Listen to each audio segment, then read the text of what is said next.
Hello everyone, welcome to the online study of Genius Classes Sagar. आज मैं आपके लिए लेकर आया हूँ class 12 chapter number 13 unit number 8 nucleus का लेक्चर नंबर 12।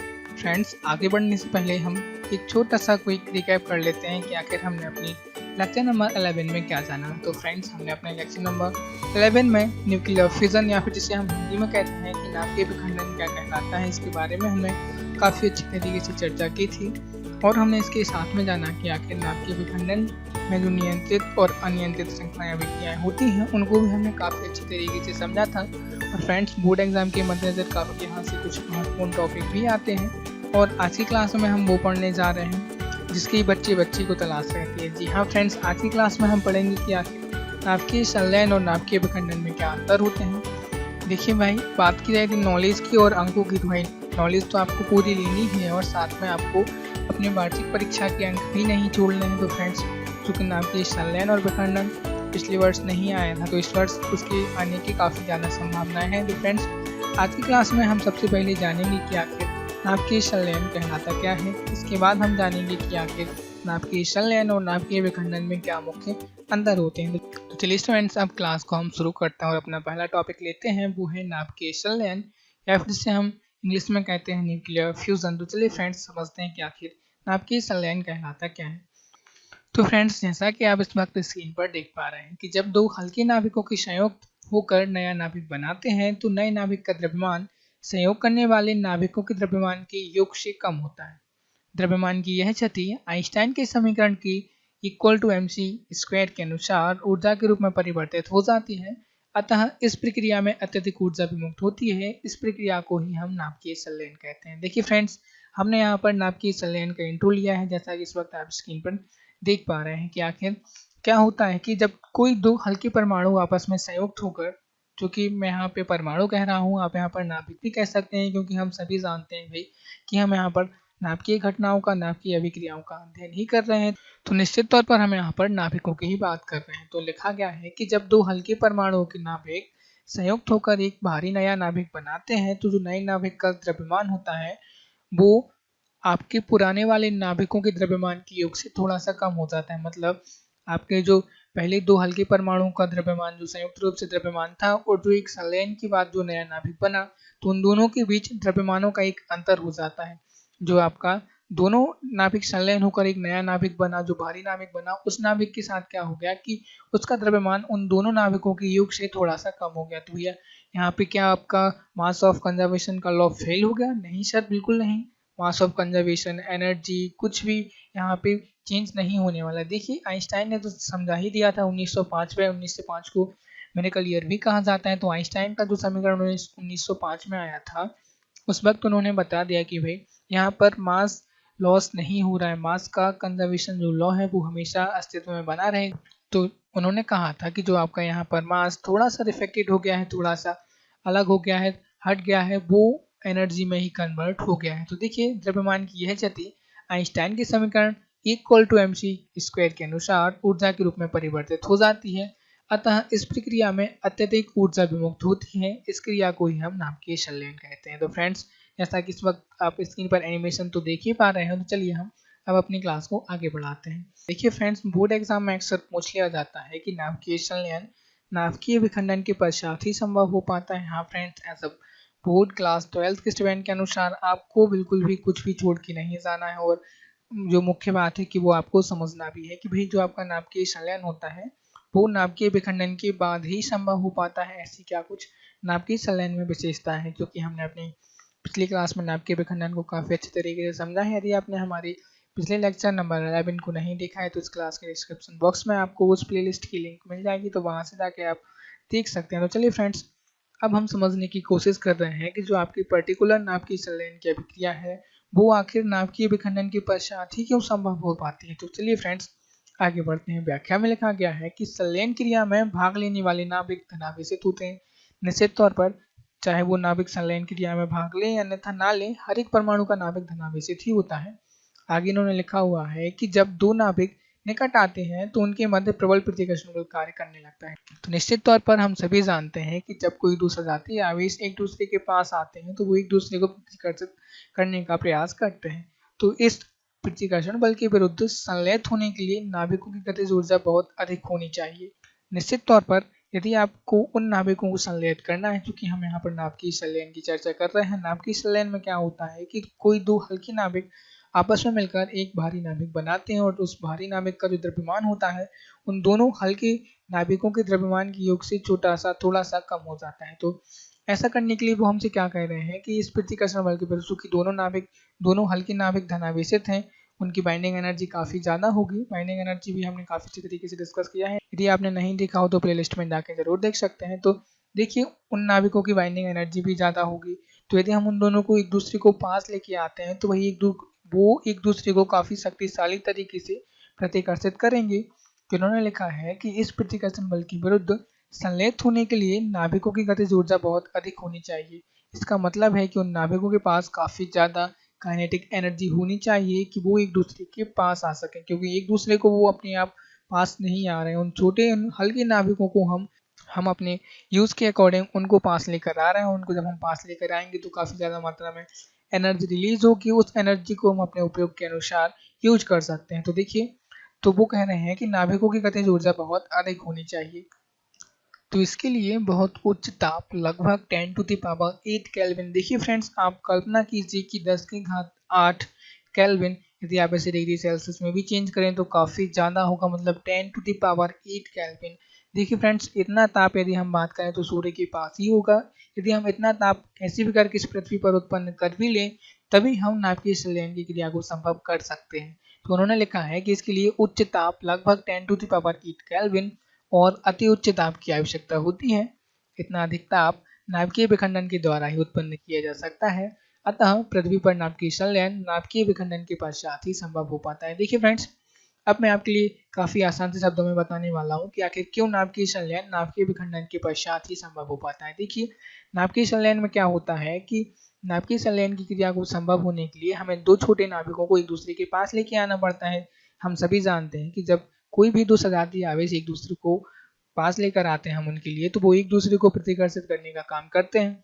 भैया वो एक दूसरे को प्रतिकर्षित करेंगे तो हमें तो उनको पास लेकर आना ही है। तो हमें क्या करना होगा कि उन नाभिकों की गतिज ऊर्जा को बहुत अधिक बढ़ा देना है। हम गतिज ऊर्जाओं को हमें यदि बढ़ाना है तो हमें क्या करना होगा, हमें लगभग 10 टू द पावर 8 केल्विन, भैया ये ताप उतना ताप है जो हमारी सोच से भी परे है, जिसकी हम कल्पना भी नहीं कर सकते हैं। तो हमें कितने ताप की आवश्यकता होगी, 10 टू द पावर 8 केल्विन, और बहुत ज़्यादा दाब की आवश्यकता होगी। और फ्रेंड्स, इतना ताप और दाब इस पृथ्वी पर केवल नाभिकीय विखंडन के बाद नाभिकीय विखंडन के द्वारा ही उत्पन्न किया जा सकता है।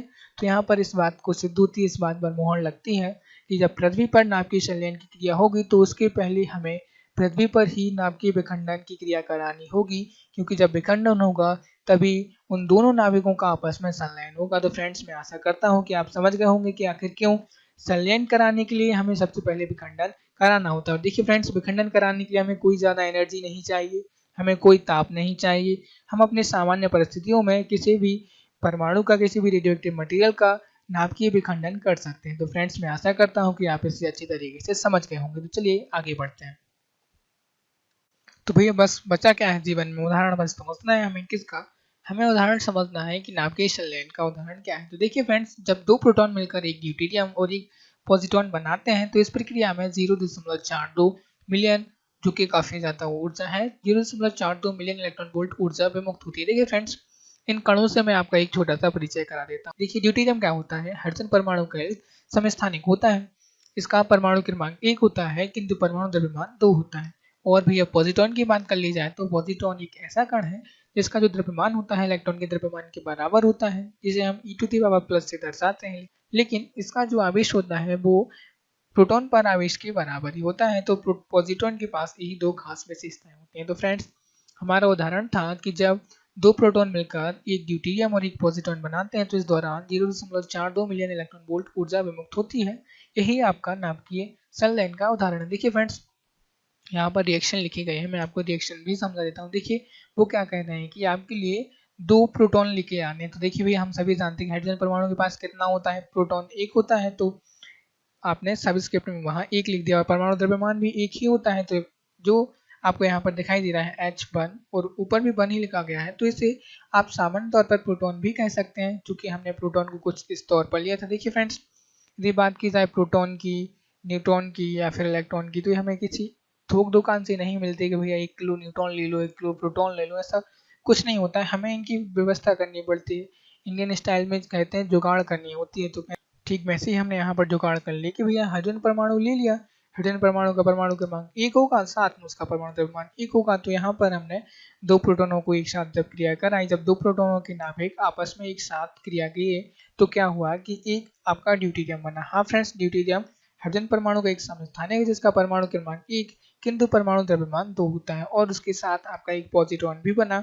और फ्रेंड्स, जो हमारी खास बात है, जो हमें इस अभिक्रिया को खास बनाने के लिए विवश कर देती है, वो है कि इसके साथ 0.42 मिलियन इलेक्ट्रॉन वोल्ट ऊर्जा उत्सर्जित हुई, जो काफ़ी ज़्यादा महत्वपूर्ण है, काफ़ी अधिक ऊर्जा की मात्रा है, जिसे हम अपनी सुविधा के अनुसार उपयोग कर सकते हैं। तो फ्रेंड्स, यहाँ पर हमारी नाभिकीय संलयन की कहानी होती है खत्म।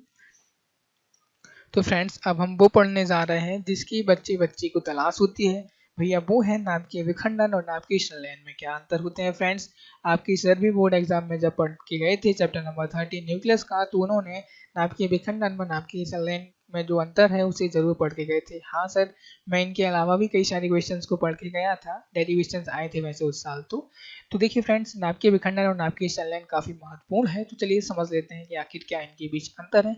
देखिए फ्रेंड्स, हम 5 अंतरों के बारे में डिस्कस करेंगे, क्योंकि इस यूनिट से, इस चैप्टर से 6 अंक का क्वेश्चन आना है और एक 4 अंक का क्वेश्चन भी आना है। तो बहुत ज़्यादा संभावनाएं हैं कि 4 अंकों का एक अंतर ही आ जाए। तो हम इन अंतरों को काफ़ी अच्छे तरीके से समझ लेंगे, और लास्ट में आपके लिए एक छोटी सी ट्रिक बता दूंगा, जो कि आप उनको काफ़ी अच्छे तरीके से याद रख सकें। तो चलिए फ्रेंड्स, आगे बढ़ते हैं। हमने यहाँ लिख लिया नाभिकीय विखंडन और यहाँ लिख लिया हमने नाभिकीय संलयन। तो फ्रेंड्स, सबसे पहले हम लिखेंगे परिभाषा। नाभिकीय विखंडन क्या कहलाता है। नाभिकीय विखंडन, इस प्रक्रिया में एक भारी नाभिक लगभग समान द्रव्यमान के दो नाभिकों में विभक्त हो जाता है। इस प्रक्रिया को हम नाभिकीय विखंडन कहते हैं। जब हम नाभिकीय संलयन की परिभाषा लिखेंगे तो लिखेंगे, इस प्रक्रिया में दो हल्के नाभिक संयुक्त होकर एक भारी नाभिक बनाते हैं।